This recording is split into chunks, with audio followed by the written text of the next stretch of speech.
route, and they realized they had a lot on the line. And it looked like when the draw was ready, it's like paying a big sigh of relief for the two of them. But J Dill's brought up a good point, man. It's Kid Chocolate. Like he looked like, man, he was on course to finish him off, man. He just took his foot off the accelerator and just went into cruise control, man. And that ain't good enough, man. That ain't good enough. If you're trying to show that you're one of the elite in the middleweight division, you just gone down and ranked. First off, you missed the Carbajal fight. Not Carbajal fight, or that Russian dude. What's his name again? Not Carbajal. What's his name? You know that Russian dude's name? The one Andy Lee knocked out. You know, guys, what I'm talking about. Yeah, that guy. You know, yeah, he was. Korbrov, yeah, Matt Korbrov, right? First, you avoided him, took some step aside money, right? And then, like, you know, you be chilling and you come into the fight and then both you're over. And no, Andy Lee was probably on weight, but then they agreed on weight. You basically not making the weight to the belt. You're not even getting your belt back.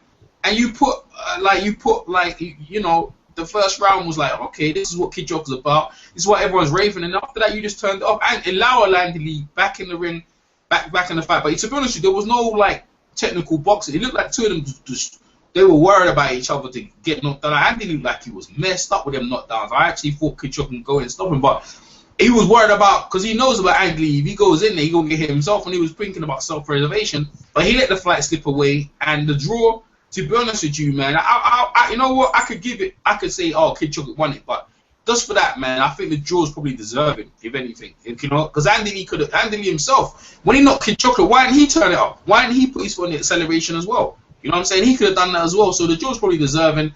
And to be honest with you, this is not the most exciting fight, but the two of them are not the most exciting in the division. And furthermore, Billy Joe Saunders has now come out on Twitter, and he's so happy about this right now. He's so happy. He called Andy Lee, said, yeah, man, we can make this fight mega for the two travelers. That's over here, Irish people who basically don't live in houses. They live in like caravans, right? So they could make the biggest fight for travelers. But before the fight, he wasn't really saying nothing. He could have pushed his case before, but he was wary of Andy Lee. And it's like, oh, now you can make the fight because now Andy Lee looks vulnerable. So now we're gonna make this fight. So I was like, man, this is a whole heap of hypocrisy. But I agree with the draw, and I ain't gonna complain, man. So that's all I've got to say about that. We're gonna talk about the other fights on the weekend, or what do you guys?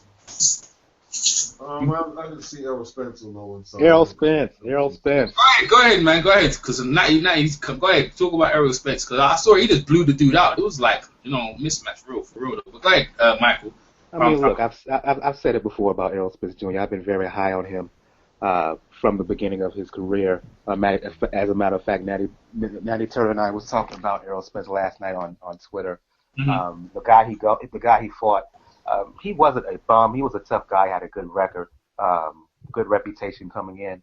And Errol Spence basically just had his way with him and blew out a guy who had never been down before. So when I look at Errol Spence, I just think he is a complete package. Of course, he hasn't been truly tested yet. He hasn't been hit by a guy. He hasn't fought a top 10, top 15 guy yet, but I think he has the ability, the skill set, the intangibles to rise once he faces the better competition. And I've said it before, and I'll make this observation again, a prediction, if you will. I think that in a year, Errol Spence will be ready for a world title shot, and I think in 2016, should he get a world title shot, he will win it, particularly if it's against Keith Thurman. I mean, I've been talking about that on my show. And I will say it here. I want to see Errol Spence fight Keith Thurman in 2016 for the welterweight title, and if it happens, should Spence keep progressing at the rate he is, I think he can beat him. I really do. That's how I think of Errol Spence. I think he's a good. Well, the thing is, yeah, okay, he was a little unlucky in some of them Olympic fights or so, but what does he do extremely well? I don't see him as a great defensive fighter. Not great. I think he can defend himself fairly well. Is he a huge puncher? Is he particularly... What is it everyone is saying? I'm not saying he can't do all these things that people are saying, but what is it you guys are seeing? Yeah. The ability, the good jab. He has size for the division. I think his body punches is very good. I think he's a harder puncher than you give him credit for. I mean, when you go up against a guy who's never been down and you basically take him out, that says something right there. The overall skill set of Errol Spence, I don't think it's one particular thing per se, but I think it's the complete package of Errol Spence. You put it all together, I think that it makes for an immense talent. Okay. Yeah. What That's what he did to sell him. That's all. No. You made him over as well because he's like Michael said, the dude never been stopped before, and he had a good record coming into that fight. Last time he lost was 2013. He had like 7 on the trot, and like he never been stopped before. And Errol Spence dealt with him in 4. You know what I'm saying? So he that I don't know about that dude. That's Samuel Vargas. I don't know where he gonna do from that point onwards. But anyone else want to take on Errol Spence? No, I just want to say his competition, the grade of his competition is low. So no, the guy he went against was solid. Now that who did why? Okay, you're saying that guy went the distance. Who with?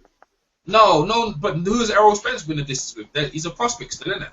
Yeah, that's what I'm saying. We're saying that this guy was tough, but how do we quantify his toughness? Like he hasn't got a losing record. He's only ever lost once and got 1 draw.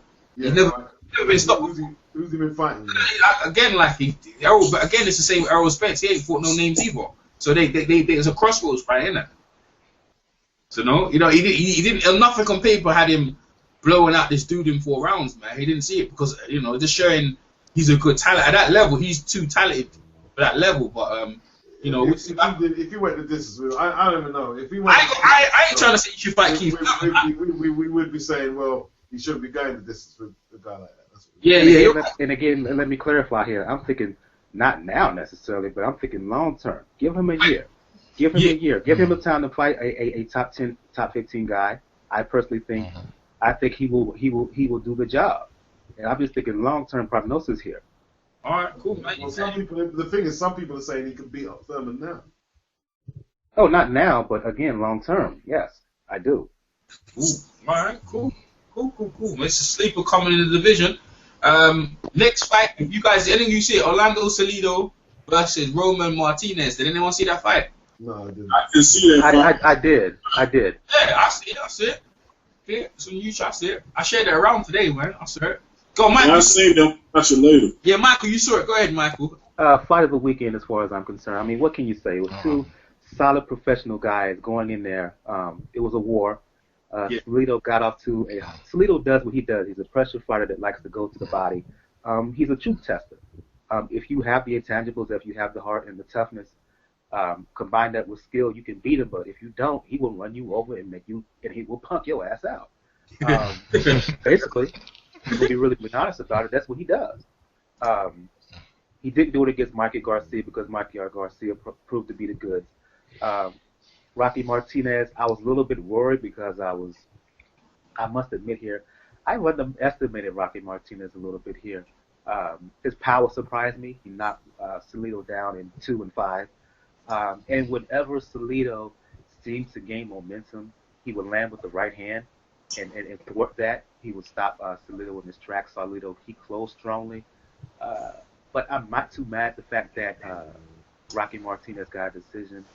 Close decision in his hometown, which I kind of suspected if it was to go to the cards, he would get that. But Martinez, he deserved the verdict in a close way in that bout. But again, overall, treat yourself and find that fight. It's all over YouTube now.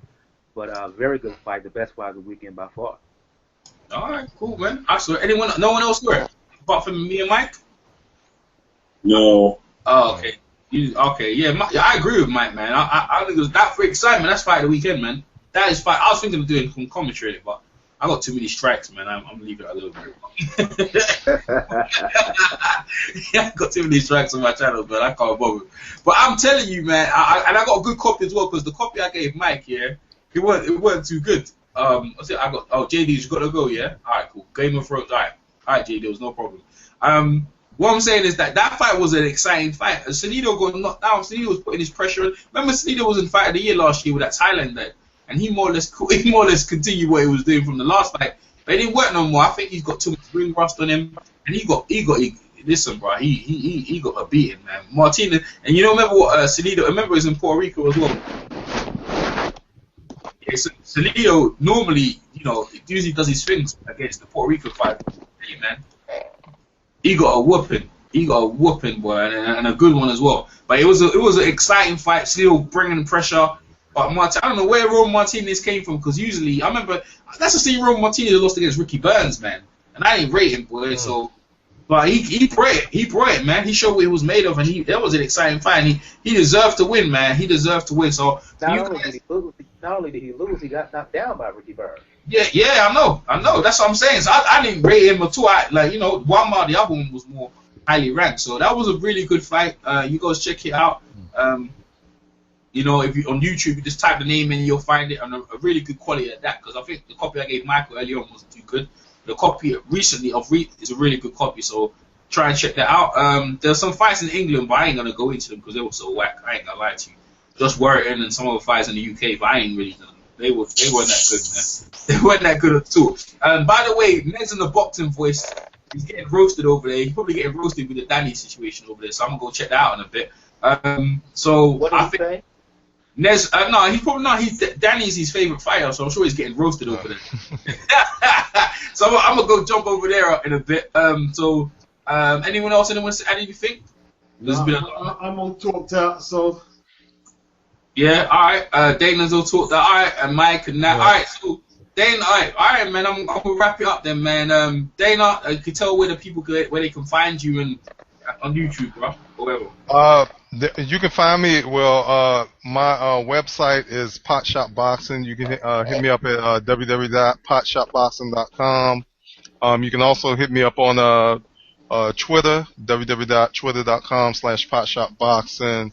You can hit me up on Facebook, www.facebook.com/potshotboxing. Pinterest, www.pinterest.com/potshotboxing. All of those social media entities, man. Yeah, definitely. Okay, sorry. What is your site? It's called Potshot Boxing. Basically, the reason why I named it Potshot Boxing is basically the style of fight I like.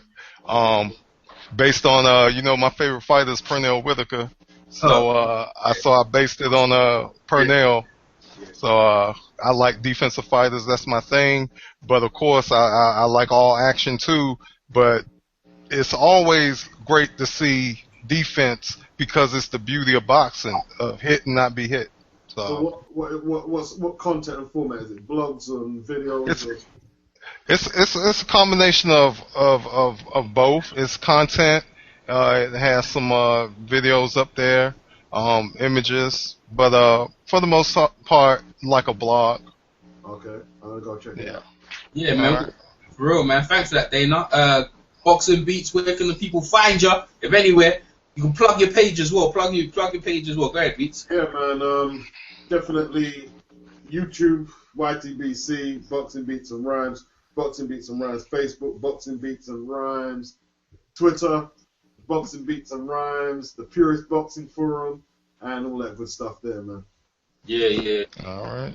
Yeah, you can find them there. Go ahead, Chris. Chris Caban. We live, eat, sleep, boxing fans paradise on Facebook. Definitely, man.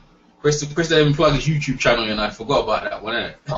Nah, I don't really be up there that much. You can find me on Facebook. Oh yeah, that's what Chris has out. Go ahead, Michael. Tell the people, man. Okay, Pound for Pound Boxing Report, live YouTube show, as well as a podcast and blog. If you want to find information, P4PBoxingReport.wordpress.com, and repeat that, P4PBoxingReport.wordpress.com. On the blog, you'll find links to where to find us all over social media, Twitter, Facebook, G+, YouTube, Podomatic, where you can find the podcast. We got a Pinterest board, RSS feed. You can also find us on Stitcher Radio. Just look for P4P Boxing Report over there, and that's it. And just check out this past show. I just had a special women's episode, so there you go, Pound for Pound Boxing Report. Yeah, that was a good show, though. By the way, that was a good show, man. That's the first. I'm sure you can have many. Mike had a show where he had all females on his show on a boxing hangout. So Dana, I'm sure Michael get his details. Maybe Mike will come over there, and then anyone else listening. Well, you need to have the channel to come on Michael's stuff. So if you've got a channel you want to talk some boxing, the Power Pound Boxing is the place to go. I always go over there every now and again, talk some boxing. I mean, Yeah, so I'm BJ Boxing live. Catch me on YouTube.